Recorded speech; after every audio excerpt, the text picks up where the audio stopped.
The Crime and Punishment was written by Fyodor Dostoevsky. He was a Russian writer who lived in the 1800s. This book first came out in 1866. At that time, Russia was going through a lot of changes. People were talking about new ideas like freedom, equality, and the role of the individual. Some believed that poor people should break the rules if they needed to survive. Others thought that society needed strict laws to stay strong. Dostoevsky wrote this novel to explore these big questions. He used the story of one man, a poor student named Raskolnikov, to show what can happen when someone believes they are above right and wrong. The story takes place in St. Petersburg, a large city in Russia. It's summer, and the city feels hot, dirty, and crowded. The main character, Rodion Romanovich Raskolnikov, is a young man who used to study at the university but had to stop because he had no money. He lives alone in a tiny dark room and barely eats. He spends most of his time thinking. He has a strange idea in his mind. He believes that some people are extraordinary, and these people have the right to commit crimes if they believe it will help humanity. He thinks of great men like Napoleon and wonders if he can be one of them. Because of this idea, Raskolnikov decides to test his theory. He plans to kill a pawnbroker, an old woman who lends people money and takes their valuables. He believes she is a bad person who only makes life harder for the poor. He thinks that by killing her, he can use her money for good and help others. He also believes that if he is truly great, he will not feel guilty after the murder. So one day, he goes to the old woman's apartment and kills her with an axe. But something unexpected happens. Her sister, Lizaveta, walks in and sees everything. Without thinking, Raskolnikov kills her too. This second murder shocks him. Lizaveta was kind and innocent, and her death was not part of his plan. After the crime, Raskolnikov doesn't feel like a hero. He becomes sick and confused. He hides the stolen items but never uses them. He starts acting strangely, talking to himself, and avoiding people. His friends and family begin to worry about him. His mother and sister come to visit him in the city, but he can't focus on them. He is caught between wanting to confess and wanting to run away from the truth. Raskolnikov's close friend, Razumikin, tries to help. Razumikin is kind, loyal, and hopeful. He supports Raskolnikov and tries to take care of him.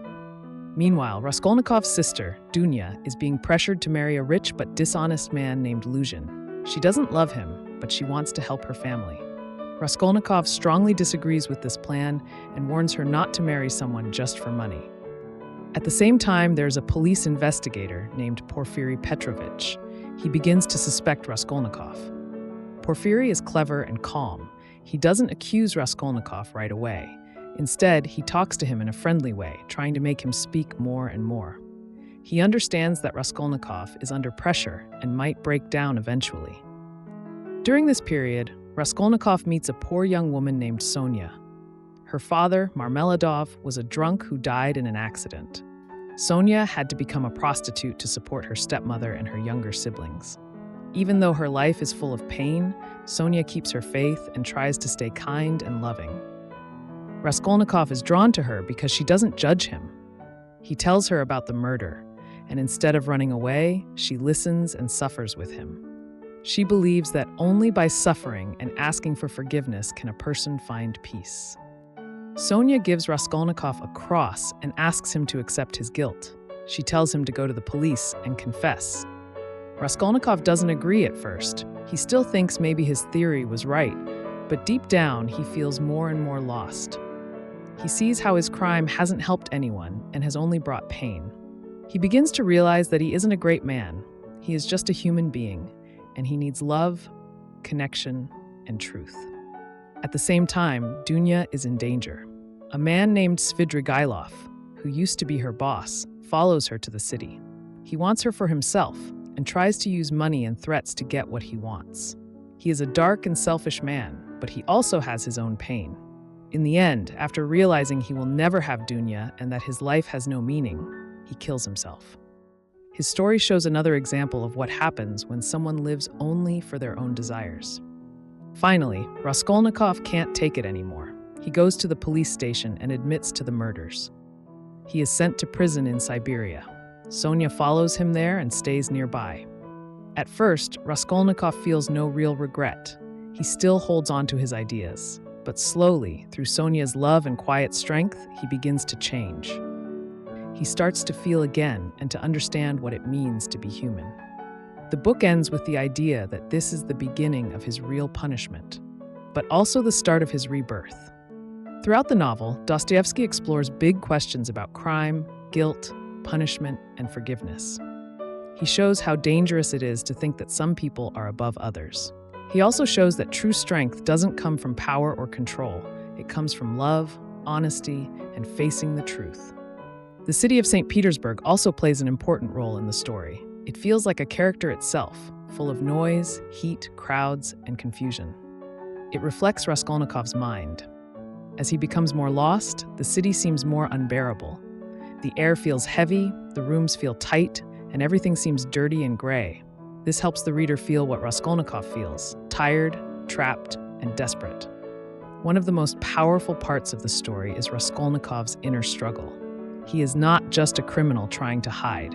He is a young man trying to understand himself. He wants to believe he is strong, but he is also full of doubt. He wants to help people, but he causes harm. His mind is full of ideas, but his heart is full of pain. This makes him a very real and complex character. Sonia is the opposite of Raskolnikov in many ways. She is simple, quiet, and full of faith. She doesn't try to change the world with big ideas. She just tries to do what is right, even when life is very hard. Her quiet strength helps Raskolnikov begin to heal. She is not perfect, but she has something he needs: hope. In the end, Crime and Punishment is not just about a murder. It's about what happens after. It shows that crime doesn't end with the act. It keeps going in the mind and the soul.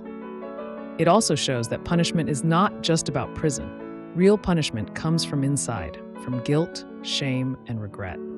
But the novel also gives a message of hope. People can change. They can face their past and choose a better path. Dostoevsky doesn't give easy answers. He doesn't say that suffering always makes people better. But he shows that when someone accepts the truth and asks for forgiveness, there is a chance for a new beginning. That's why this story still matters today. It speaks to anyone who has ever made a mistake, felt lost, or looked for meaning in a confusing world.